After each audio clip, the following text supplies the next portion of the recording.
2003, Olympia, Washington. Is it time to become men who make women feel perfectly safe? A couple weeks ago, while recuperating from surgery, I watched E's celebrated celebrity profile of Melissa Gilbert, who played Laura Ingalls on Little House on the Prairie.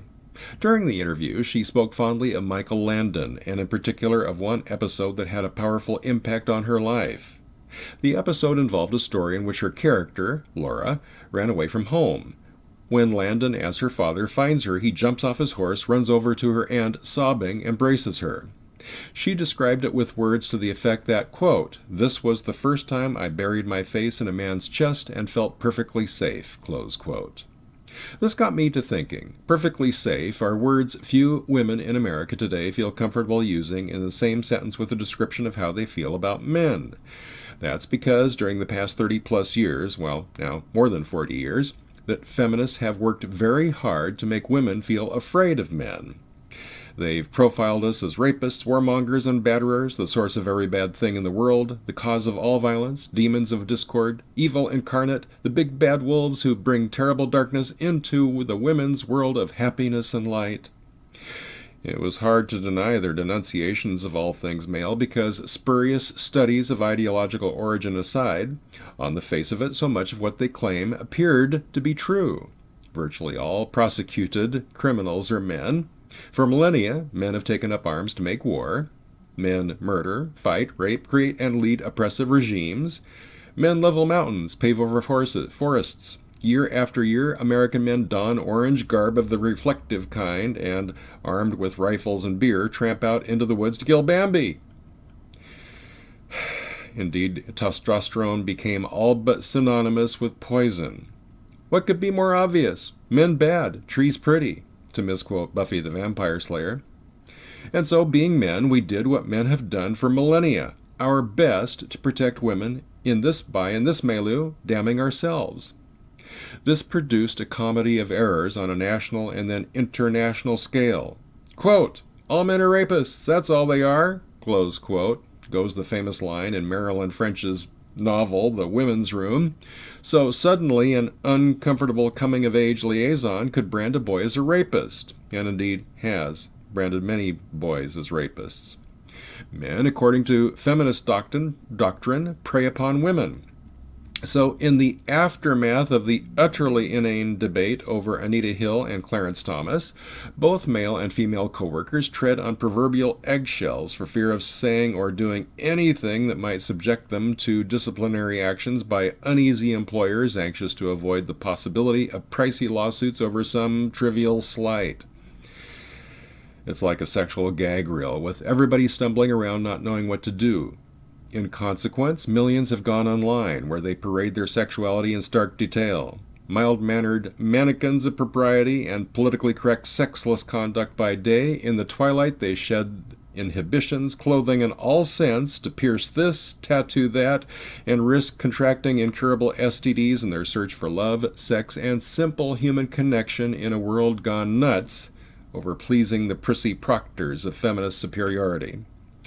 Then came 9/11 and a renewed appreciation for the more masculine virtues. If a band of men martyred themselves to strike a blow against the big bad symbolized for them by the Twin Towers of the World Trade Center, then it was also true that in the aftermath of this senseless slaughter, thousands of men rushed to the scene where they demonstrated courage and self-sacrifice of a kind which made feminists cringe. The kind of heroic spirit that gives women reason to feel perfectly safe. In the days that followed 9/11, much was made of this, some of which I contributed. And though I strive to be fair, there was a strong vein running through the general cacophony over the manly acts of the heroes of 9/11 that was sexist to some degree. Quote, "After years of male bashing, it is good to see some appreciation for male heroism, and even for the fact that traditional machismo always included not only dominance but protection and rescue. But one senses that some champions of the manly man would have been almost disappointed if the heroes of Flight 93 had included a woman. Some flight attendants may have helped fight the hijackers after all. Meanwhile, feminists who bemoan the lack of attention to the heroines of September 11 tend to sidestep the fact that it's overwhelmingly men who put their lives on the line in dangerous jobs. Close quote. That was from Kathy Young, Feminism's Slide Since September 11, The Boston Globe, September 16, 2002.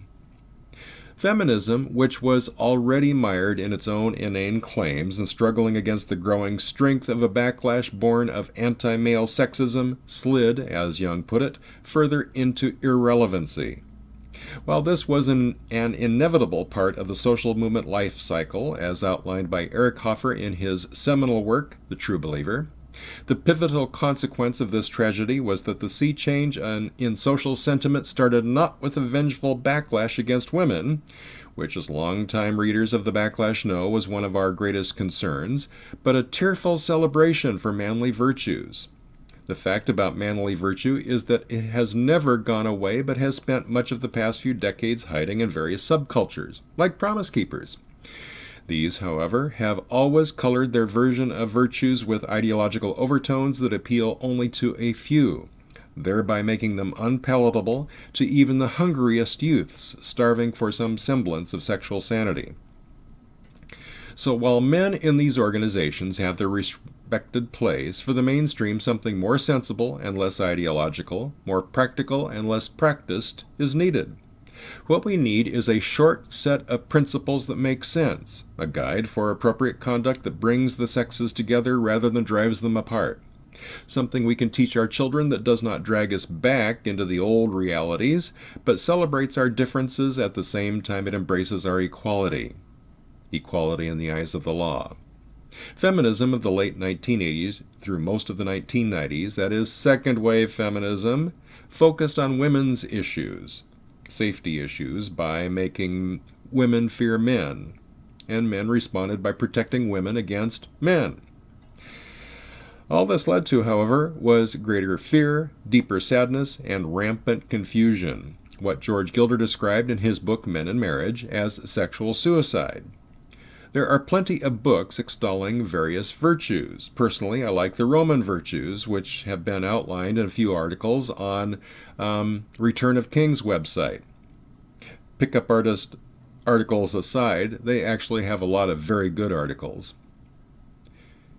I grew up with Aesop's Fables, and more recently William J. Bennett compiled his celebrated Book of Virtues. Such as these, however, do not address in practical terms the most basic manly virtues and how to cultivate them. For that, I think we need to trek deep into the long-neglected, though oft-maligned territory of boyhood to discover what grew out of the work of Ernest Thompson Seton, the Boy Scouts. The Boy Scouts may not offer a panacea to all the social ills that plague our culture, certainly not when the Girl Scouts preach misandry, or fear and hatred of men, but they do offer something both lacking and needed by today's youth, a simple yet comprehensive set of principles embodying an appropriate manly virtues. This is no final solution promising an end to all conflict between women and men, but the feminists led us down this ill-fated path to fear and hatred of men, and now it's up to us to, quote, men and the women who love them, close quote, as author and teacher Warren Farrell is wont to say, to take the lead and create a culture in which, more often than not, women can press against the chest of a man and feel perfectly safe. 2016, Olympia, Washington. How a baker's dozen of years can change things. I give up. The feminist infection is too deeply entrenched in Western culture.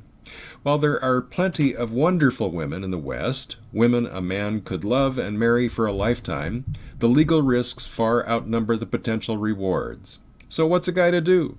B.G. O'Rourke said, "They've got us surrounded. We've got no choice but to drink our way out." Well, there's that. But there's also MGTOW, going on strike John Galt style. For the Backlash at Backlash.com, my name is Rod Van Mecklin.